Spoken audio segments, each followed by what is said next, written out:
Well, Dan, what are you going to do with this? Start time now. Why are you going? Go to camp. I'm out of town. I'm taking off to the bush. Caitlin Schmitty Pants up to the front. She's like, hurry, I need my drink. Waiting on you. 6 minutes ago. Hey, Connie. What about these camels?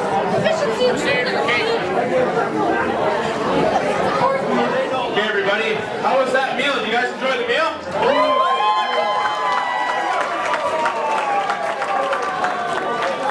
Now, there's been something all night that's really been plaguing me. We need to talk about the current political situation. Who voted for Justin Trudeau? Why would you vote for that guy? The president's great, by the way. I love him. Not sure what else. So next up, we're going to have the best man come up and say a few words. You guys put a round of applause together for Lee Conroy.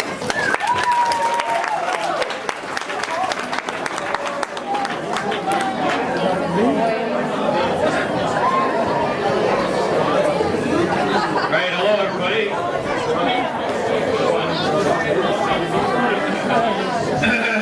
Check, check. Everybody. Everybody quiet! Quiet! All right, good evening everyone. A wise man once told me the best man's speech should be no longer than the groom on his wedding. Alright, I'd like to start off. It's over. I'd like to start off by saying what a pleasure it is to be the best man at Dan and Jenna's wedding. By the way, Jenna, you look beautiful, and Dan, clean up nice, I guess. For those of you who don't know me, my name's Lee Conroy. I'm Daniel's cousin. I like to consider him more like a brother than a cousin. I grew up spending a lot of time with them together. My mom and my Aunt Robin, obviously, they were very close. Yeah, so that's why I kind of like to consider him more of a brother than a cousin. Things are pretty good. You know, I'm the better one. That's debatable.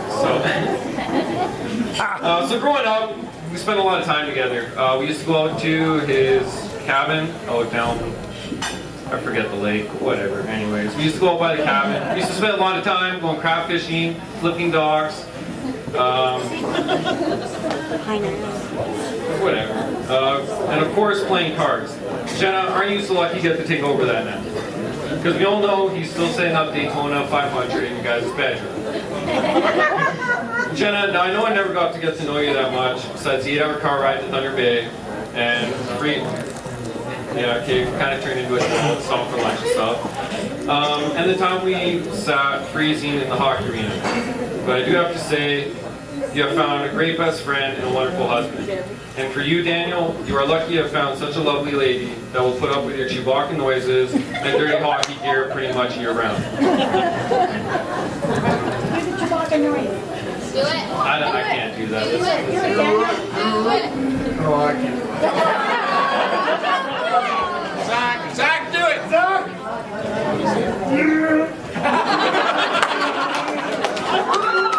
Oh, that's awesome. Pressure, eh? Yeah, it doesn't work under pressure.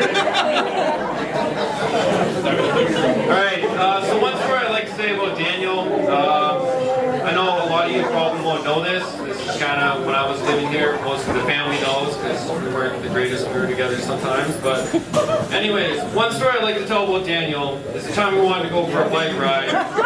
We only had one bike at his house. Mine was locked up at Grandma Conroy's house. So, you know, it seems like not a big deal. One has to walk down to Grandma Conroy's, the other one rides the bike, and so here we go. So we go down to Grandma's house, and to a surprise, she isn't home. You know, she likes to go swimming, John Roads, inconvenient time for us. So we have the brilliant idea to break into Grandma's house through a window she left unlocked in the basement. And well, for those who've known Daniel for a long time, you know, he is bigger than me, let's face it. And me, I'm not very big. I'm a scrawny guy, okay, I can admit it. So guess who's going through the window of the house? This guy. So I think this is where we definitely should have stopped and turned around, crawled through the window, he helps me down, and then the bottom of the window is the cat's litter box. So I'm sure you can imagine what I step in. At the end of the day, hey, I'm in the house, we can go upstairs, we can get the key, go get the bike, carry on. So I go up the stairs, grab the key, tell Daniel I'm all excited, like, yeah, we're going for a bike ride, it's gonna be awesome. So we kind of speed up a bit, you know, obviously know what happens. You go get the bike, put the key back, lock the house up, we go strolling on our way, like, you know, like brothers riding down a little back alley on a bike, it's cool. Get to the road, we see these cop cars coming, we're all stoked, like, oh man, this is so cool, what if it's a cop chase? No, let's check it out. So we stop waiting there, and yeah, they pull up in front of us. So apparently, Grandma has neighborhood watch around her house. So, you know, they obviously come do what they're supposed to do, investigate, check it out, let us go, we're young, we're not doing anything bad, you know, talk to Grandma Conroy, everything's all good. So we go back to Auntie Robin's house. Now here's what most of you guys would think, oh, they're in trouble, they're gonna get yelled at, but look at me, Auntie Robin, she'll back me up. So we go in there and she's kind of like, you know, what the hell were you guys thinking? We tried to explain to her, she wasn't so upset at the fact that we went there to take the bike.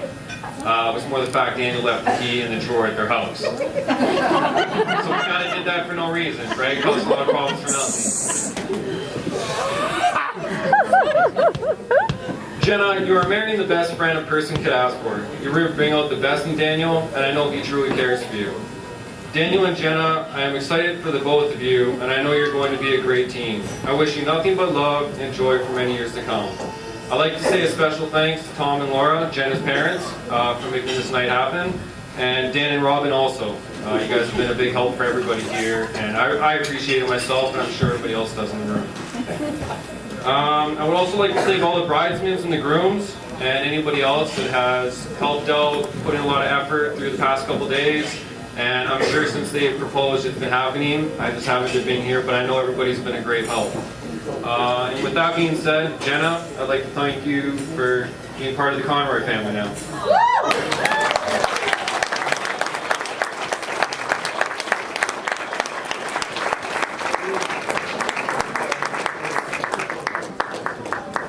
Boy Lee, I'm not gonna lie, that's the nicest thing anyone has ever said about Dan. It's the only time I've ever heard someone say you're like a brother to me. Next up, we're gonna have Erin Fornicola, the sister of the bride and the maid of honor.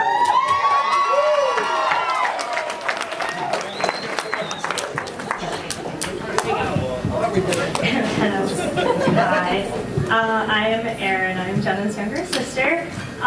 So thank you everybody for coming tonight. It really means a lot to Jenna and Dan, and it means a lot to me too to see you here for them. So thank you.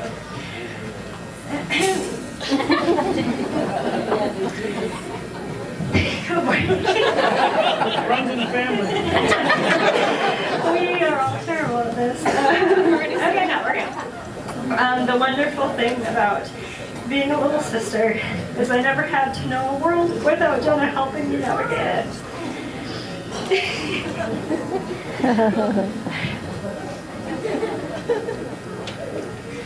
A ready-made best friend, helping me hold my sucky as a baby, and immediately reporting to Dad when I took my seatbelt off in the car. I would keep you up for hours after bedtime, sneaking into your room to play, smuggling in snacks and juice as our parents watched TV downstairs.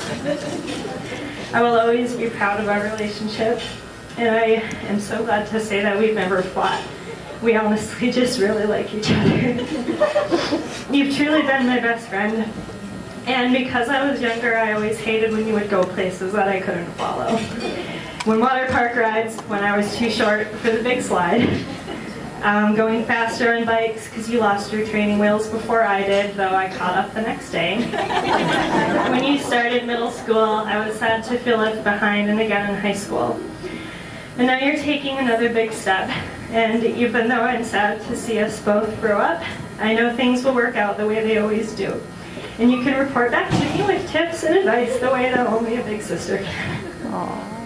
Daniel, you're not just marrying Jenna, the teacher, mother of Phoebe, patient, and kind, and organized and goofy. You're also getting the 5-year-old who always had to have the blonde Barbie doll. The 11-year-old who hated her freckles.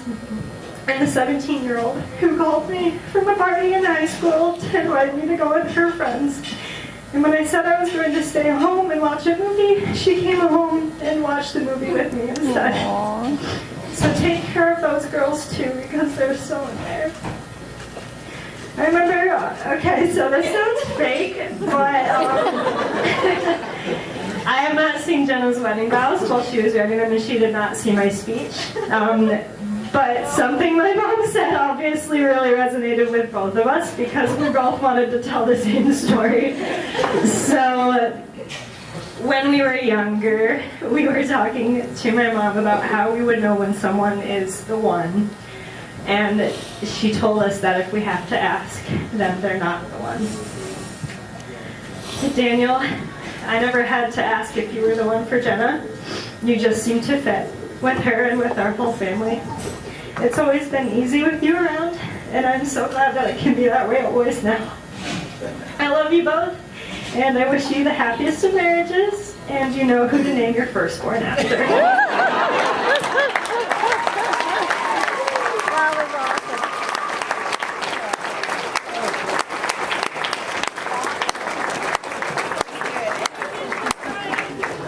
Dan, I got no idea how much you paid those two people to talk, but thanks for it.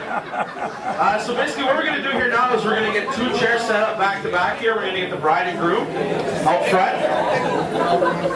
And we're going to play a little game here. Corner in the middle. Want my chair?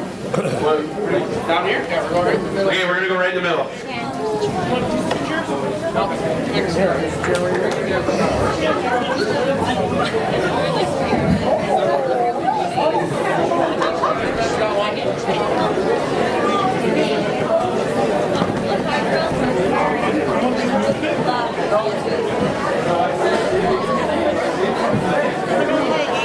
I think they're leaving the tables up because of this week. You gotta come down.